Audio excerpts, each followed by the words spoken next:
I don't believe in ghosts, not in the city, but lately I can't shake the feeling that something's watching me. Not just at work, everywhere. It's like the shadows themselves have started following me. It began after a job, a simple repair call in an old high-rise on the edge of town, the kind of place that feels abandoned, like it's been left to rot while the rest of the city moved on. The elevator was broken, of course, so I took the stairs.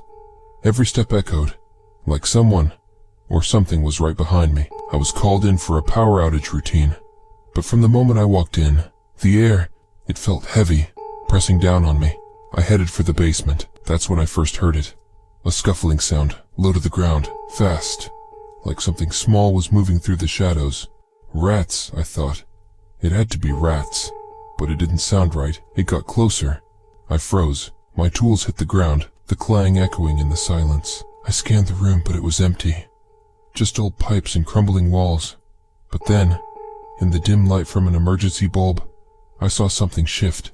A shape, crouched low in the shadows watching. I blinked and it was gone, just like that. My heart raced. But I told myself it wasn't real. It's just a trick of the light. I turned back to the wires, but my hands were trembling. That's when I felt it.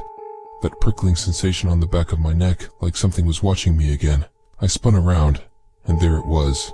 At first, I couldn't believe it. It was small, no bigger than 2 feet tall. Its skin was leathery, cracked like dried bark. Its movements, jerky, twitching, too fast for my eyes to follow. But its eyes, God, those eyes, too large, too bright. They glowed with a faint yellow light, staring into me, like they knew something I didn't.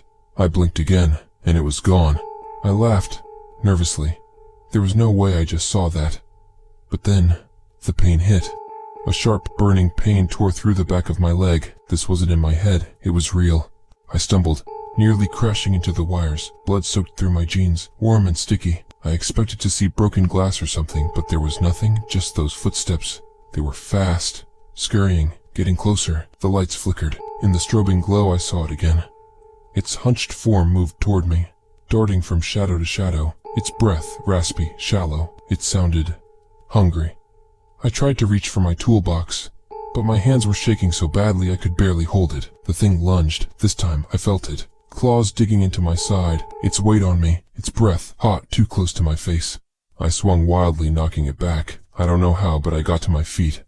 My leg throbbed, and my vision blurred from the pain. I ran, limping up the stairs, heart pounding, blood running down my leg. The footsteps followed, quick, fast, as I made it higher. The pain in my side growing worse. Something strange happened. On the 3rd floor, just as I was about to pass, a door creaked open. An old, frail lady stepped forward slowly, leaning on the doorframe, her eyes, milky, almost hollow, locked onto mine. I froze. "Did you see him?" she whispered, her voice cracking like dry leaves in the wind. "Who?" I stammered, barely able to breathe. "Which man?" Her mouth twisted into a crooked smile. A low, raspy laugh escaped her, barely more than a breath. "The old man," she said, her voice so low it barely reached my ears. I tried to step closer, but something about her, the air around her, it felt colder, darker. She leaned in, her eyes gleaming, her smile widening, and then she whispered, so close I could feel her cold breath against my cheek. "Once you see him with your eyes, the Tokoloshe will never leave you. You're cursed." I backed away, stumbling over my own feet. Her eyes never left mine. That laugh, God, I can still hear it, echoing through the stairwell, fading, but she appears almost suddenly. Her face half hidden in shadows, milky eyes, cracked smile, and a slow, deliberate speech add to her unsettling presence.